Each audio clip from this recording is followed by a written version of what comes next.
Welcome to the Ian Bousfield Experience. I'm glad you're here. This series of podcasts are just things that come up in my mind when I'm thinking about playing, when I'm thinking about teaching, and general thoughts about music. There are some things here that I hope you'll find really useful. And don't forget, if you've got any comments or if there's anything you want to discuss further, go to ianbousfield.com. Hello. Welcome to COVID Questions 3. Could also be described as the third wave, couldn't it? I, like most of you, have probably had quite a difficult week as restrictions and lockdowns and infections continue to grow. This is a tough time for all of us. I'm going to do my best to try and bring something cheerful and happy into your life. Couple of things I'd like to talk to you about before I go on to the wonderful questions I've had. One of them is relating to some of the work I've been doing over the last few days. In fact, both of these points are relating to that.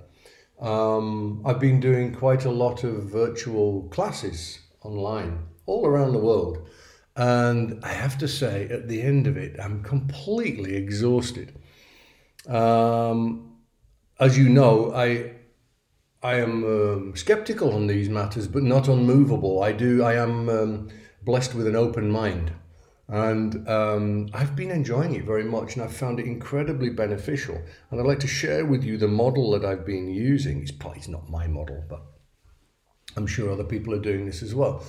And what I do is it's a hybrid. So, like I did a class at the Manhattan School of Music on Sunday. Thanks, people. Lovely to meet you. Wonderful. And I think the biggest take out of it is if you bring someone in to do a masterclass, probably the first hit of information, the first wave, is the strongest. And that's in the first couple of hours, first 2 or 3 hours. And I guess that's why I'm exhausted at the end of it, because it's all kind of very much one-way traffic, where I'm trying to give as much as I can and make as big a change to people's lives in a relatively short period of time. But what I do is I ask for recordings, or preferably videos, of full performances from the active participants 2 or 3 days ahead of the class. And I listen. I do my homework ahead of time. I listen to it. I make notes, potential discussion points, potential points of improvement. And then I have the participant play for the whole class their pre-recorded performance, so everyone can hear what the context is. And then I'll say, okay, let's go to minute 1 minute and 19 seconds. Now, do you hear what with this musical aspect or this technical aspect?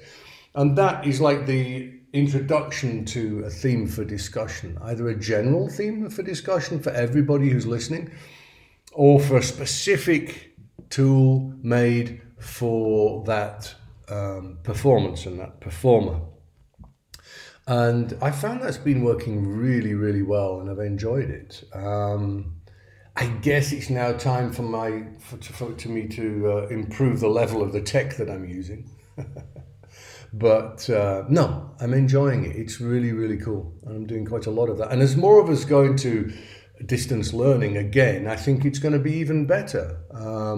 I actually have students in my class who are desperate to go back to distance learning. Not in any way due to my own personal hygiene, I hope, but because they improved so much in this first so-called lockdown. The exponential, that's a very good word for today, isn't it? The exponential improvement was extraordinary. So there are these positives that we can take from this. Nick Scholl, hope you're listening. The next thing, just something you might find interesting, is a story that I've been talking to my students about this week. A lot of what I talk about on these podcasts are kind of like excerpts from the teaching room. It's themes of discussion that have come up in the week.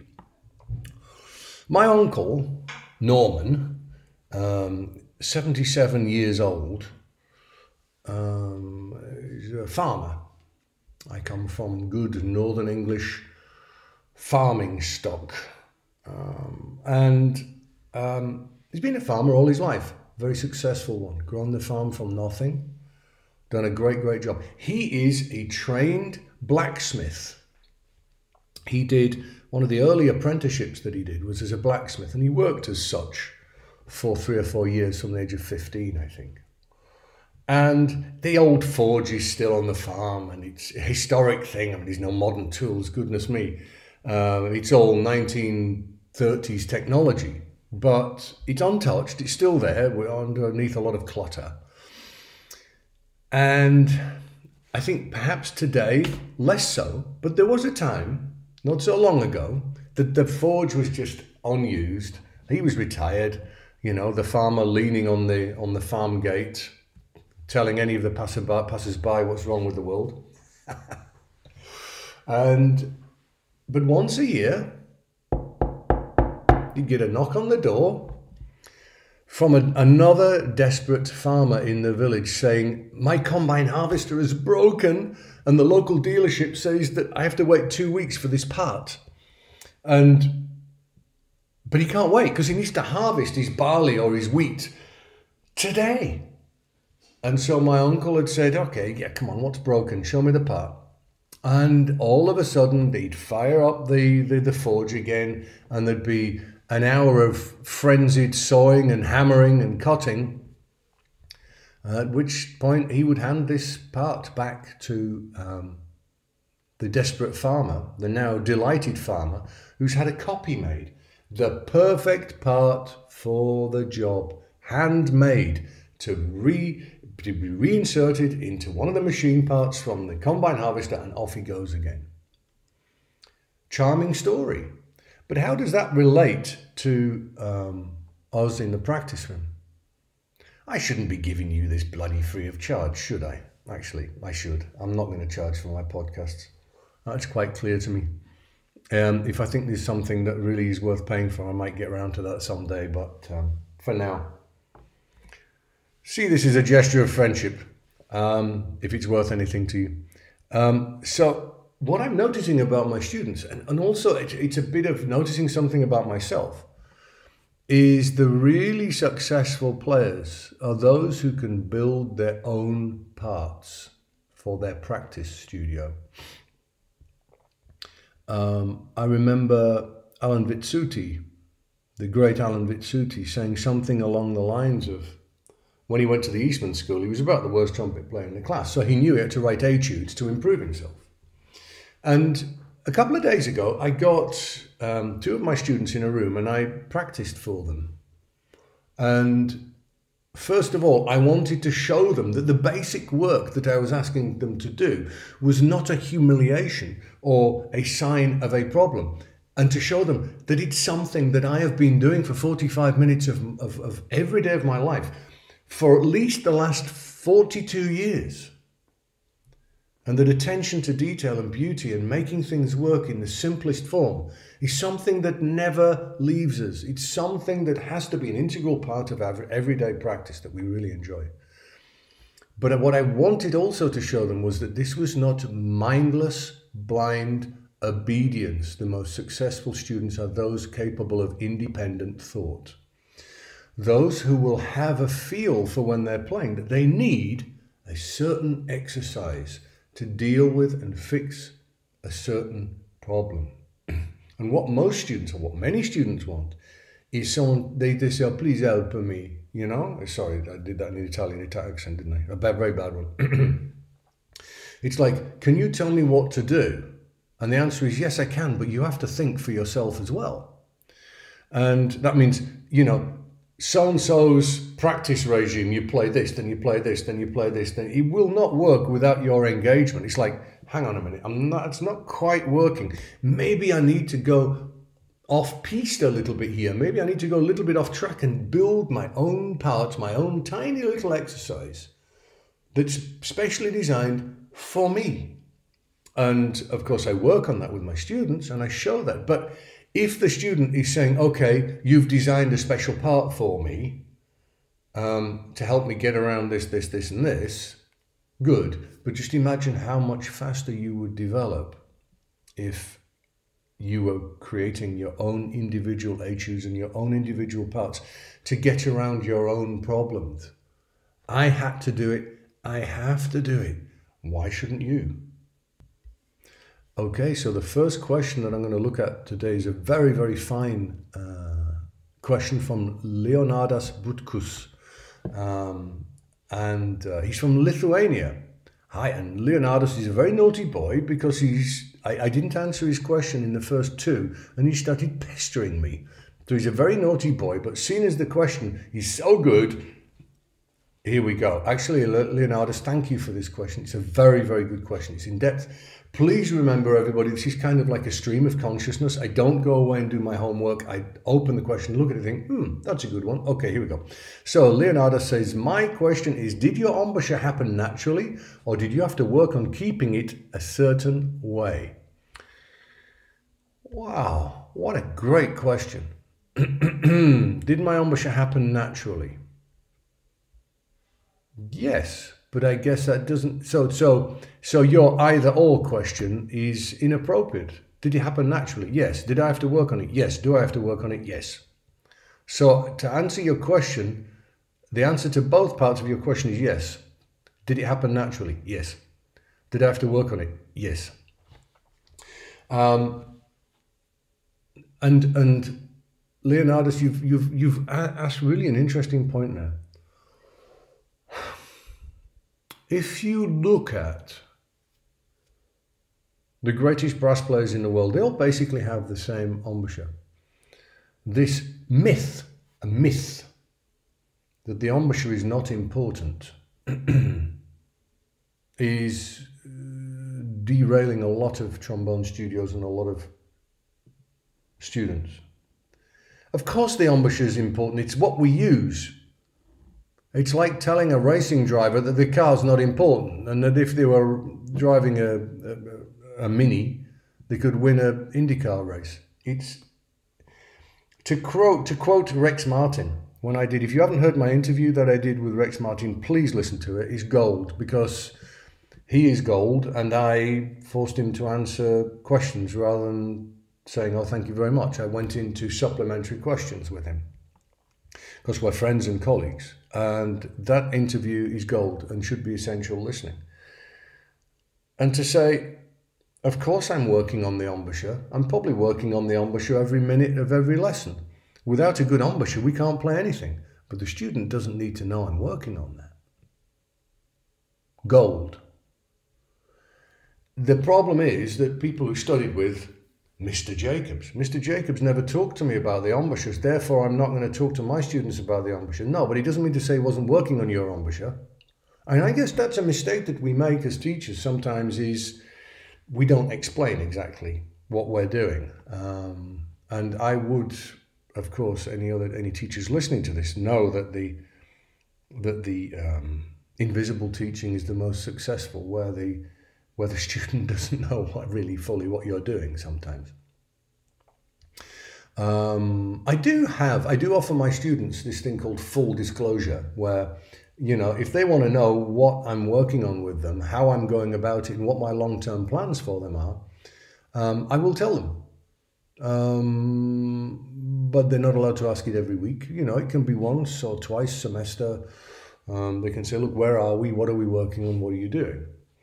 And as you know, so Leonardas, let me take you back to Ian Bousfield, aged 7, because I feel I can. We're being taken into a time machine because my son, who's 7 years old, is playing the trombone.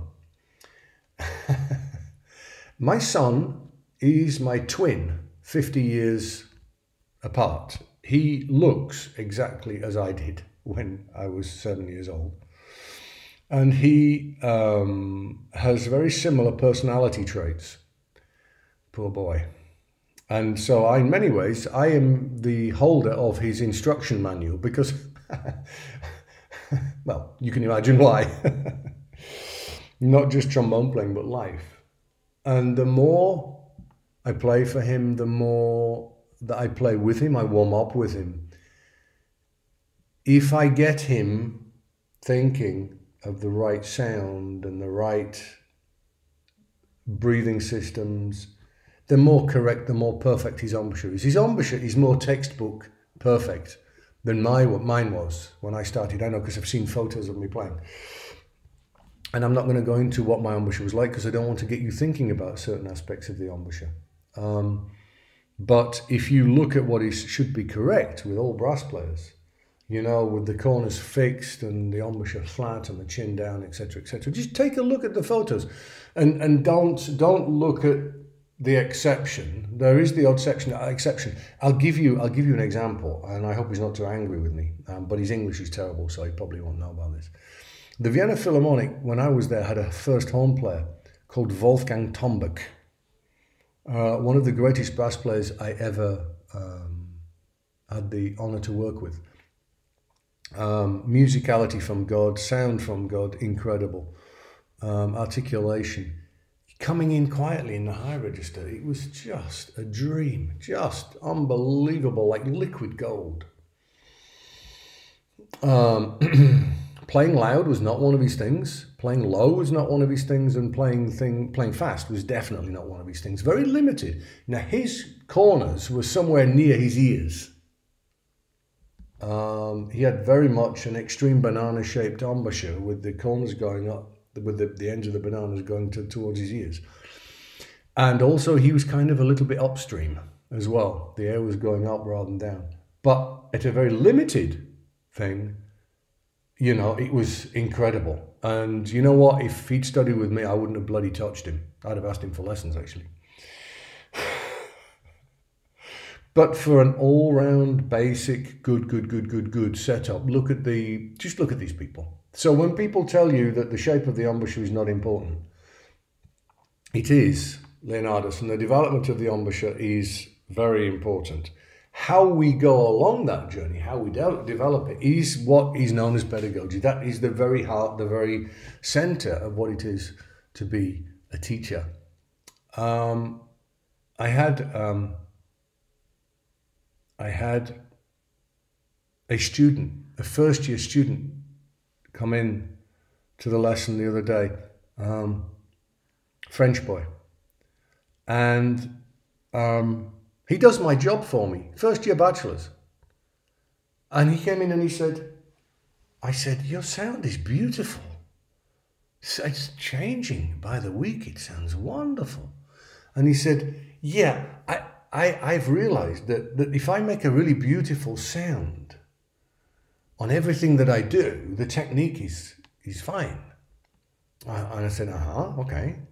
And he said, have you noticed my embouchure is changing? And I said, yes, I have noticed your embouchure is changing. He said, is it good? I said, yes, it's perfect.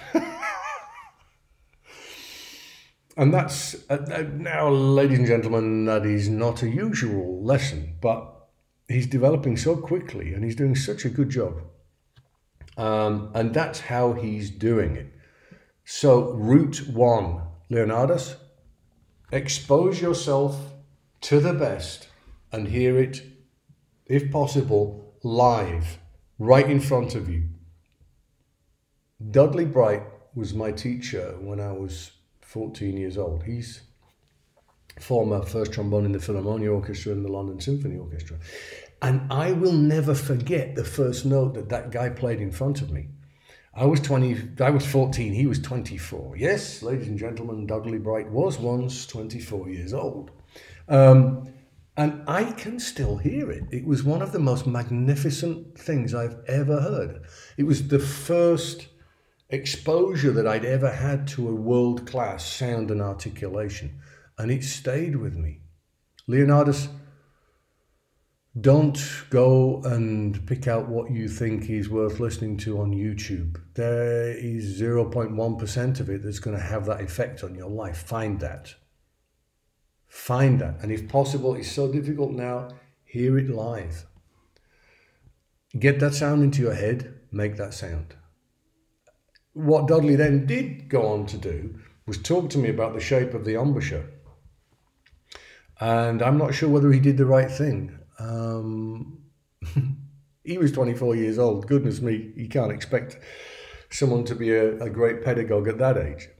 But I'm just wondering whether via osmosis, as it were, homeopathically, whether just the exposure to that wonderful sound and playing and the attention to detail and the legato would have got my embouchure to a perfect place. Leonardus, I'm quite happy to be honest on these podcasts. My embouchure is not perfect. I've spent most of my life trying to fight an embouchure break. Almost every mistake I've ever made in my life has been due to an embouchure break. And I'm pretty much there, pretty much solid on that now, but I'm 56 years old. And I still love working on it. Oh, that was a big bang. So I should just turn the Wi-Fi off here. So there we go, turn the Wi-Fi off. Bloody technological genius, look at that. Hey, I'm on the ball, guys. So sorry about the bang, there won't be any more now. So Leonardus, I'm going, what we in English would say, but I'm going around the houses. First of all, create a world-class sound picture, an articulation picture in your head, and use that to work on your embouchure. If that doesn't work, you need to work with somebody who can go into his toolbox and get a screwdriver out and do some work. I try to leave my toolbox closed as much as possible. In fact, I even find with students that I got my toolbox closed and theirs is very well and truly open, and they're taking a bloody screwdriver to their face, metaphorically speaking, and I wish they wouldn't. So that's the first. But to find somebody who has a toolbox, because we're in danger of having generations of teachers who don't think the embouchure is important. That means they haven't developed the skills to actually do the mechanics and do basic exercises in a way that sets an embouchure correctly. And that's, I think, is a danger that's in front of us right now, Leonardus. So please be clear about this. Get a world-class sound in your head. Make that sound. If all else fails, find somebody who can help you in different ways. I have some wonderful questions here from someone who's been in regular contact with me, and I'm very happy to know Max van den Brand, who is an excellent bass trombone player and a very fine man trying to make his work in what is a very difficult time. He has written some excellent questions. Some of them I'm going to answer directly to you privately, Max, but there are a couple of here that you've raised that are very, very interesting questions for everyone, I think, to hear. But before I begin to try and answer those,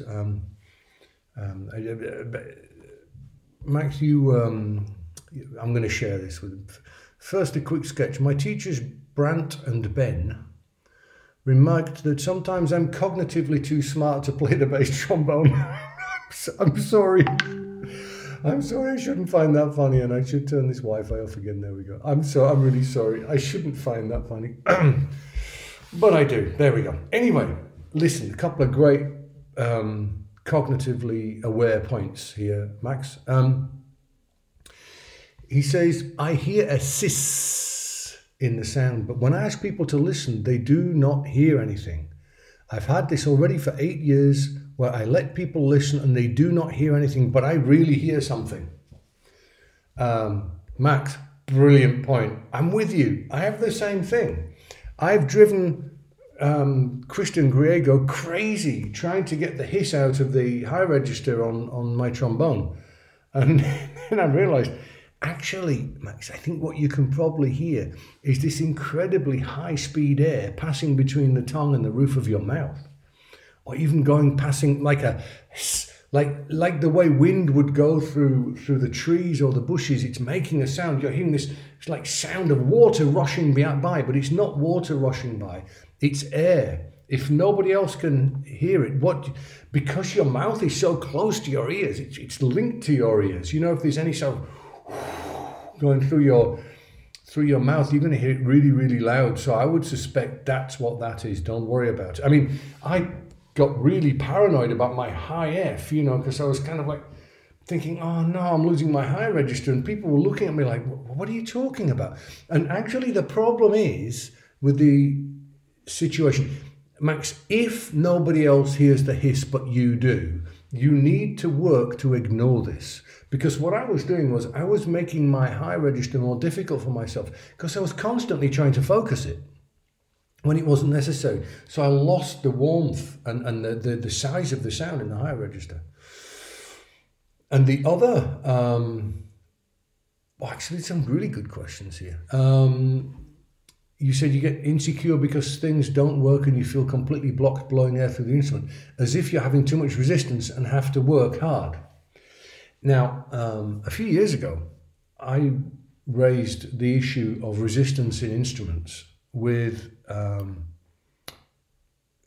very, very senior trombone designer, excellent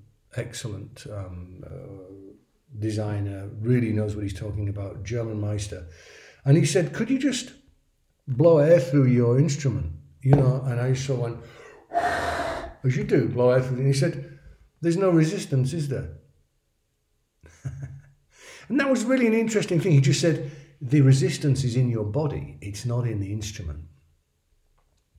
And Max, you're not stupid. This is a brilliant point.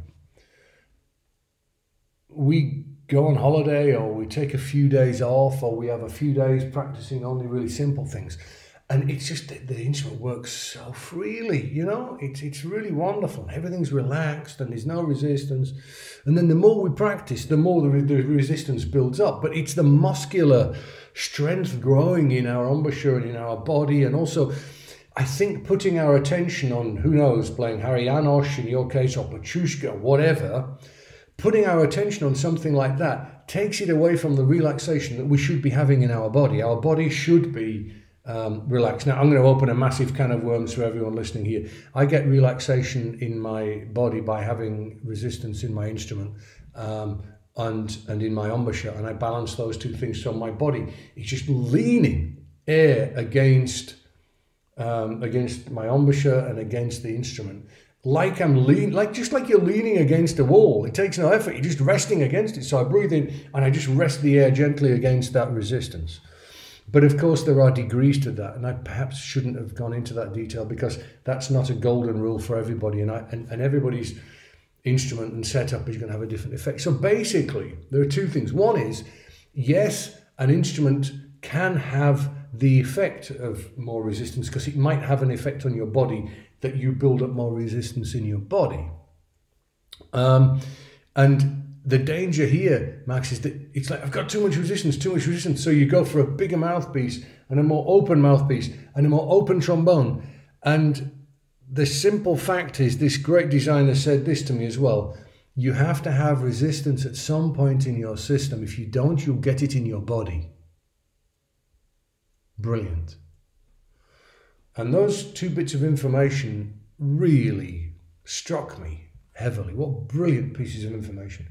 You cannot have no resistance in the instrument, no resistance in your mouthpiece, no resistance in your embouchure, no resistance in your body.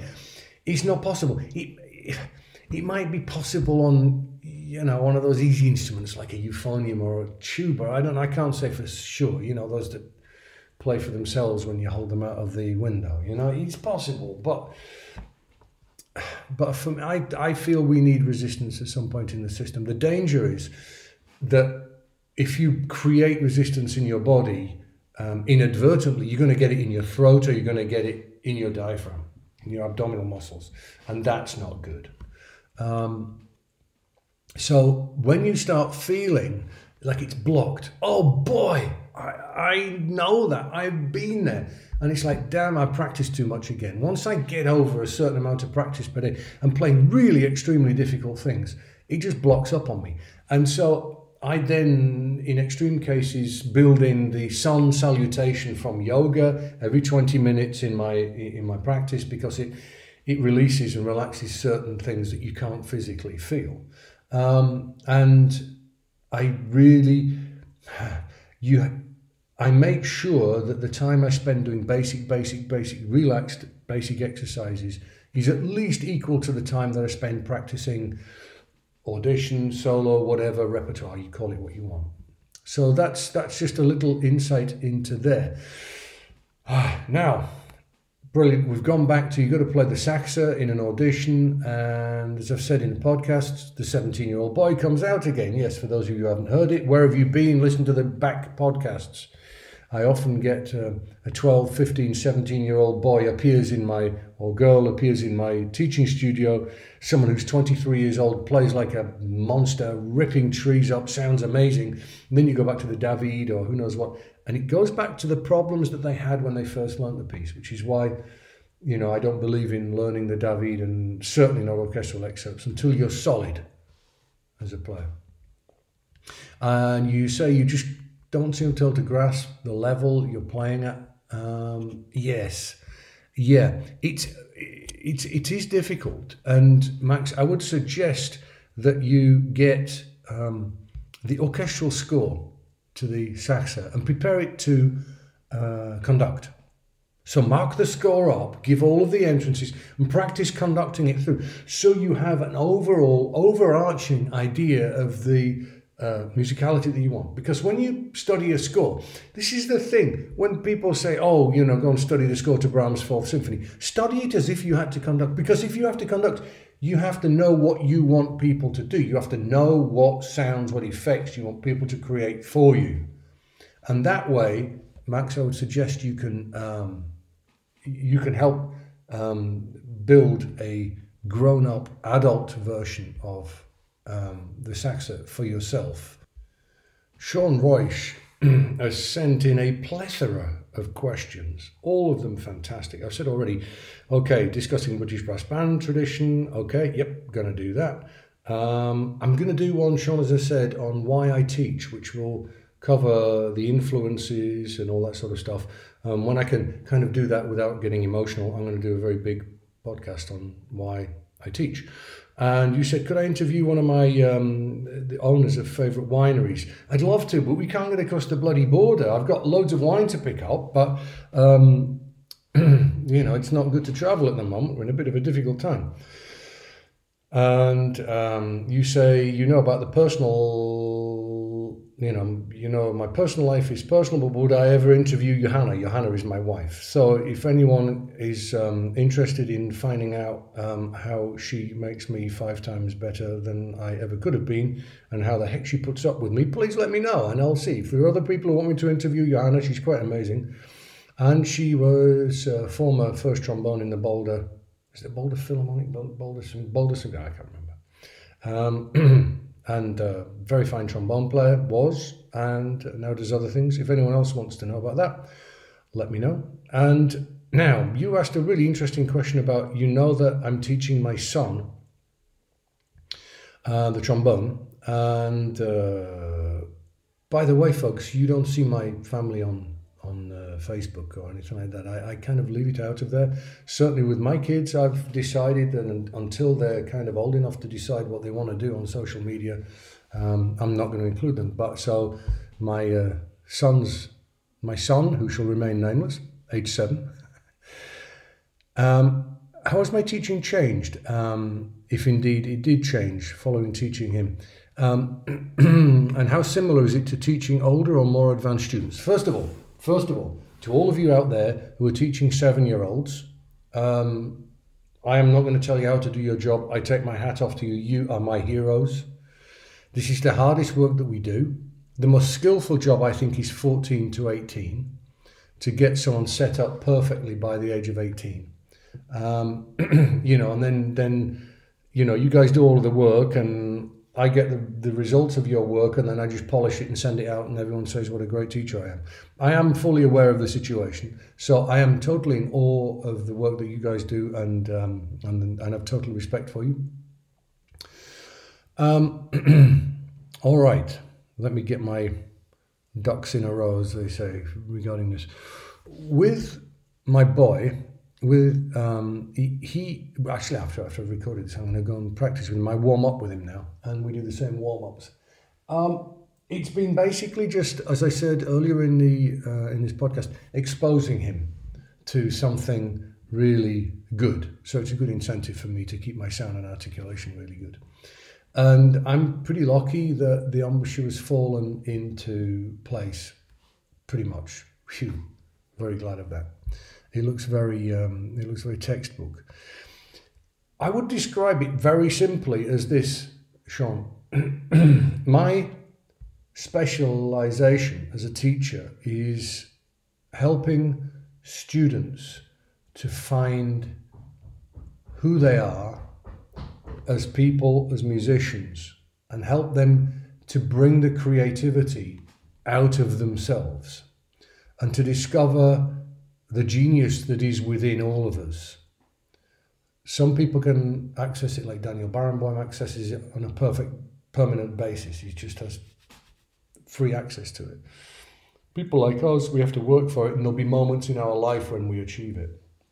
But to help a young player realize their potential by finding that and to see what they are, that even they don't know yet as people, as players, and help them to discover that.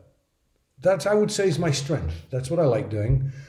That's what I do well. But that's a long way down the road, isn't it, Sean? We know that. That's like, I mean, if you can do it with a 14-year-old, you're very lucky. It's not going to happen very often. Usually they're 20, 21, 22 by the time they got to that. Before that, so if I do this sort of reverse engineering, if we go back before that, people on a bachelor's course, they need to be told, do this, do this, do this, then do this, and then play this like this, you breathe like this, you stand like this, you move your slide like this, it goes like that. As well as all the musical education, of course. But they need much more specific hands-on information as to how to do things and how music should sound. And to get them listening to other things so that that forms who they are. Copying. Copying is a very, very big part of it, of course. I would not describe that as being my strength, not because I can't do it, but because my teaching is based on not dictating to someone what they should do, and there are some bachelor students who need that, and I just don't like doing it. If you go back before that, you're talking, the further back you go in the age, 18, 17, 16, keep counting down until you get to 7, it's about inspiring. It's about, as you know, Sean, inspiring them that they can do this, that they're making something beautiful that's unique to them, that's what they can do. So you're more into the inspiring by your enthusiasm, inspiring by your playing, that they get to hear you close up every week or as often as they hear you. And then also to give them a listening list. Hey, listen to this guy, listen to this girl, listen to how great this player is, listen to this orchestral symphony, to awaken the artist within them. But they are going to need, I've told this story before, so I'll do it very quickly. You know, when I was a kid, I used to be frightened that my shoelace would come undone at school because the teacher would have to tie it up for me because I didn't know how to do it. And all the other kids would laugh at me, you know, and because I hadn't learned how to do it. But it was like, okay, you cross this one over here and you pull this like this and then you make a loop and then you know. And yet this morning, I'm actually wearing shoes now and I can't remember tying the shoelaces. I bet you, well, I did, I had to have, but I don't remember doing it. It's just become so second nature that we don't even think about it anymore. But you very often, Sean, have got to make that decision. At which point do you tell someone how to tie their shoelace? And at which point do you deal with the imagination? So it's like cooking. It's like with the different ingredients. What kind of information does this person in front of you need? And of course, it's very difficult to generalize about what you do with a 7-year-old, what you do with a 14-year-old, because in the same way that we are all different, they are all different as well. And their brains all work in a different way. I have to say, I have heard, and I'm not going to mention his name, but I have heard I think a 7-year-old boy, I think he's 7 now, in London, the like of which I have never heard in my life. He sends me recordings, and his mum does. I have never heard anything like this in my life. This kid's 7 years old, and I wouldn't teach him how to tie shoelaces. He's already flying. You know, Peter Moore, age 9. Very cute little boy he was. Look what's happened to him now. Huh? He same thing. I mean, he wasn't interested. He'd forgotten. Everything was second nature by the time he was 9. And then there are other people who become also very fine players who really need the sort of mechanic, structured approach to it. But I'm rambling, Sean. But I would say, yeah, for a 7-year-old kid, I'm just teaching my son to have fun and to enjoy making noise.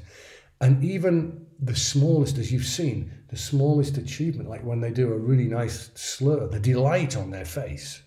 It's like, wow, I did that, you know? And that's where you are. So those are the different stages as I see it. But there you go. That's how I see it. I hope that helps.